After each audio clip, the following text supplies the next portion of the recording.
Chapter 105. An abnormal person. I went to a small nearby cafe first to wait for my landlord, who was most likely not yet awake at this hour, to get the spare key to my apartment.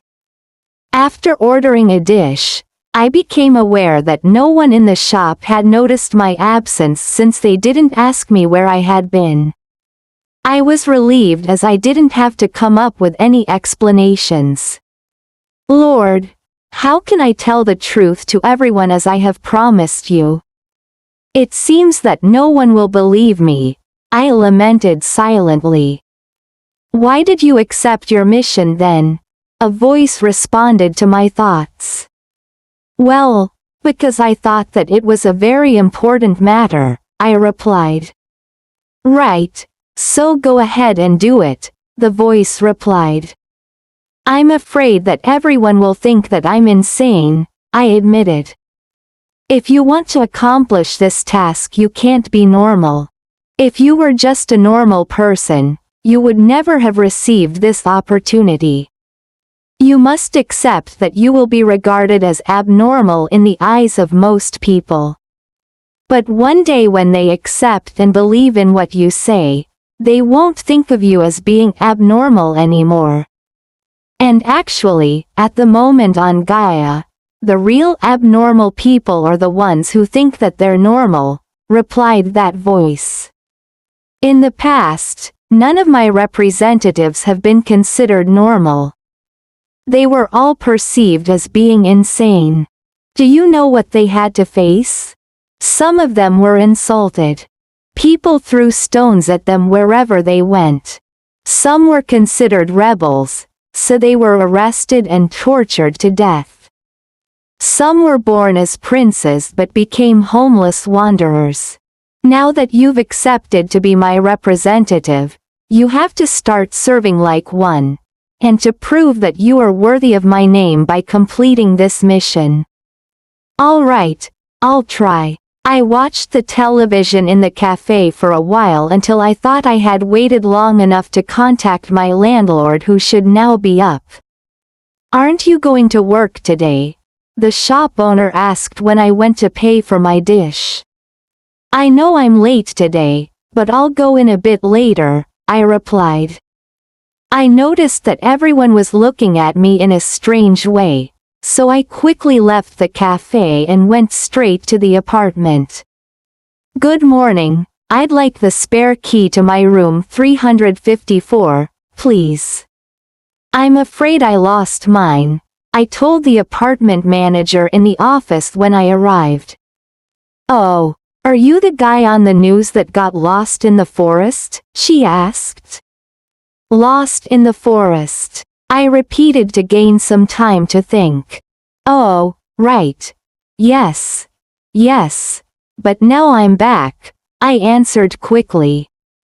On the day you disappeared, your friends and the police came to ask for the room key. They tried every way to contact your relatives, she updated me. So, did you call your family and tell them that you're back? Her question sounded more like a motherly recommendation. Well, I was going to call them, but I've lost my belongings, my phone, my ID card, and my wallet, so I have none of my possessions with me. But may I have my key first, please? I need to take a shower, change my clothes and then run some errands, I said. Well, to be honest, I packed all your things and moved them out as I thought you had really gone missing, she replied awkwardly. What? I was about to tell her off, but I understood why she had done it. Well, now I'm back. Could you please have someone bring back all my belongings today?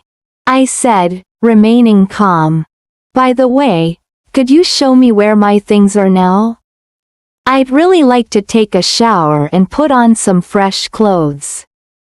They're all here, in the storage room next door, she said and opened the drawer to search for the key to the room.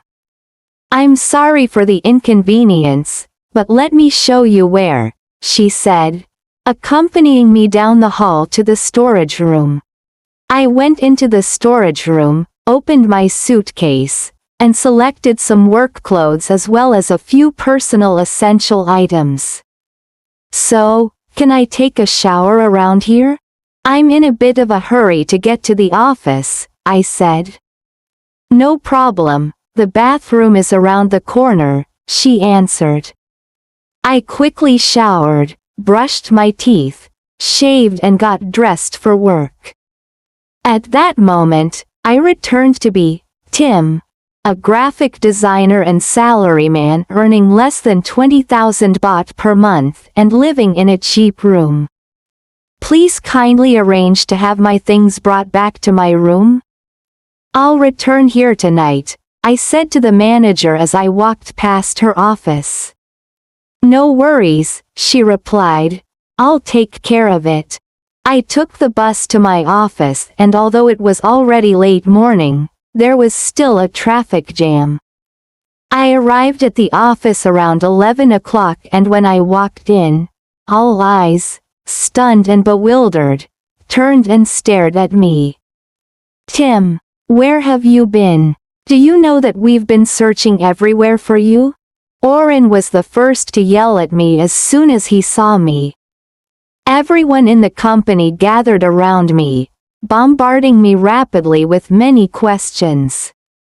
"I thought you had been attacked and eaten by a tiger. Tell us, where have you been, and how did you get back?" Sun came up to question me. "Even the national park sent out a rescue team to search for you in the forest, did you know? Your story as a missing person has been on the news for many days," the supervisor added. "What did you eat? How did you survive in the forest for a whole week?" Another colleague chipped in. Hundreds of questions were thrown at me, but I couldn't answer any of them. I only smiled and said that I needed some time to clear my head first and that I would tell them everything later. "Did anyone call my mom?" I asked. "Yes, I did," said Oren, my close friend. "Did she know that I got lost?" I asked him. "Yes, I've informed her. After the search ended empty-handed, I accompanied her on the bus home yesterday," said Oren. "May I borrow your phone to call her, please?" "I lost mine," I asked him.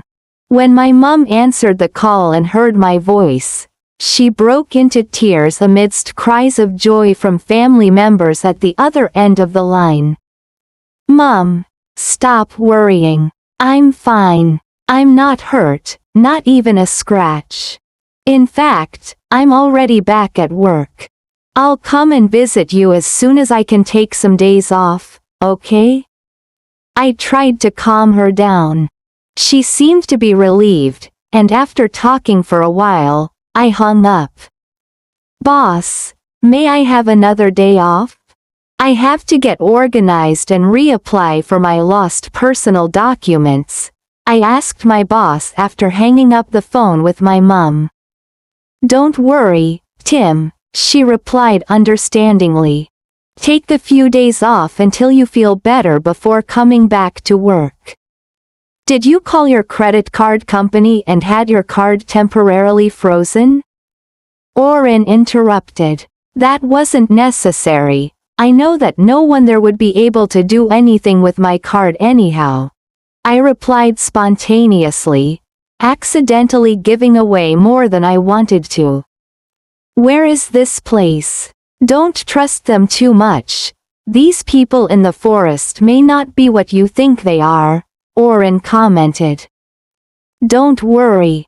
I know that they would never do anything to harm me. But thanks for your concern," I said and clapped him on the shoulder.